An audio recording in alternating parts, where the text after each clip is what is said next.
عارف رومی رحمۃ اللہ علیہ فرماتے ہیں کہ مثال دینے کے لیے بات سمجھاتے ہیں. فرماتے ہیں ایک شخص جنگل میں لکڑیاں کاٹنے جایا کرتا تھا تو شیر سے دوستی ہو گئی, یعنی ڈائریکٹ بادشاہ سے دوستی ہو گئی. اور بادشاہ بھی وہ جو جنگل کا بادشاہ ہے, جنگل کے بادشاہ سے دوستی ہو گئی. اب وہ لکڑہارا غریب آدمی تھا, لکڑیاں تو کاٹنی ہوتی تھی. تو وہ جنگل کا بادشاہ اعلان کر دیتا جانوروں کو کہ میرا دوست آیا, ایک تو کوئی تنگ نہ کرے, اور دوسرا یہ کہ سب لوگ مل کے اس کے ساتھ تعاون کریں.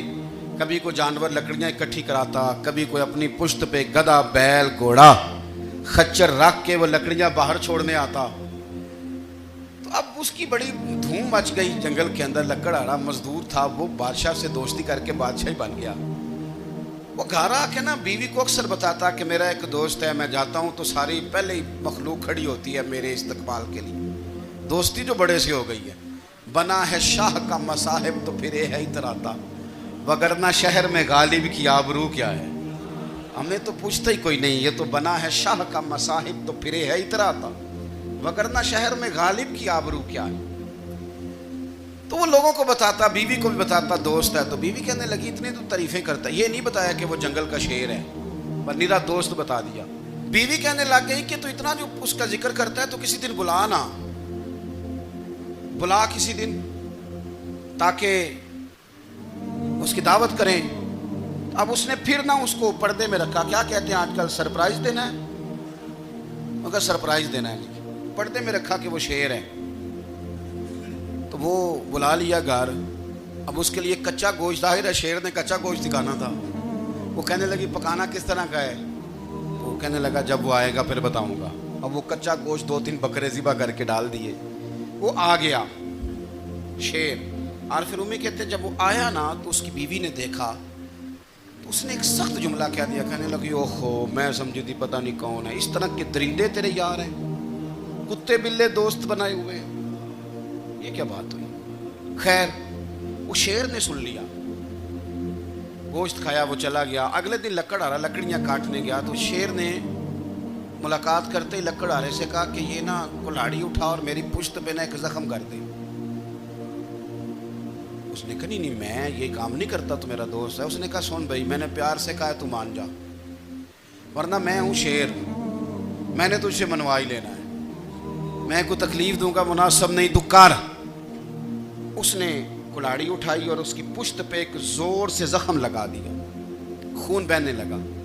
اس نے کہا تو نے آج کے بعد آنا ہے, لکڑیاں کاٹنی ہے, تجھے کوئی کچھ نہیں کہے گا, بس یہ ایک حکمت تھی جو میں نے کیا ہے. قصہ مختصر. وہ آتا رہا, لکڑیاں ملتی رہیں, خدمت بھی ہوتی رہی. 6-8 ماہ گزر گئے. ایک دن شیر اس سے کہنے لگا یہ میرے ذرا بال اٹھا کے دیکھ, وہ جو تو نے زخم لگایا تھا وہ کہاں پہ ہے. اس نے وہ بال اٹھا کے دیکھا تو زخم ملا ہی نہیں, کئی جگہ پہ ٹٹولا کا یار یہاں تھا یہاں تھا یہاں تھا. شیر نے پھر کیا کمال ہی جملہ کہا.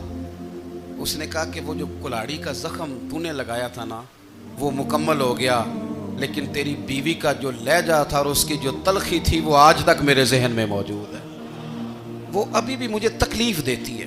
وہ بات سوچتا ہوں مجھے اس نے درندہ کہا, اس نے میرے بارے میں اتنے کچے اور کمزور اور سخت جملے کہے, تو وہ بات مجھے بھولتی, وہ آج بھی میرے ذہن میں اسی طرح گونجتی ہے. تلخ جملے جو اس نے کہے اور خوفناک جو انداز اس نے اختیار کیا, وہ بات مجھے کبھی بھی بھولتی. تو آپ کے لفظ لوگوں کو بھول جاتے ہیں پر لہجہ یاد رہتا ہے اگر ہم اپنے لہجے پر تھوڑی توجہ ہی کر لیں. کچھ لوگ کہتے ہیں جی میرا جی روٹین ہی یہ ہے بات کرنے کی, تو یہ یاد رکھنا کسی وقت ایسا بھی ہوتا ہے کہ شیر کو سوا شیر مل جاتا ہے. پھر ایسا نہ ہو کہ آپ کی تلخی کی جواب میں کوئی اس طرح کی تلخی ہو کہ پھر آپ اس کو کبھی بھلا نہ سکیں. ہمارے ہاں نا یہ دور تیزیاں دکھانے کا دور ہے. کچھ لوگ ضرورت سے زیادہ تیزی دکھانے کی کوشش کرتے ہیں. ان بیچاروں کا کبھی کبھی اتنا سخت نقصان ہوتا ہے کہ ان کو ان سے بھی کئی گنا تیز بندہ مل جاتا ہے. وہ کسی ایسی جگہ جا کے بیچارے الجھ جاتے ہیں جہاں سے واپسی کا راستہ نظر نہیں آتا.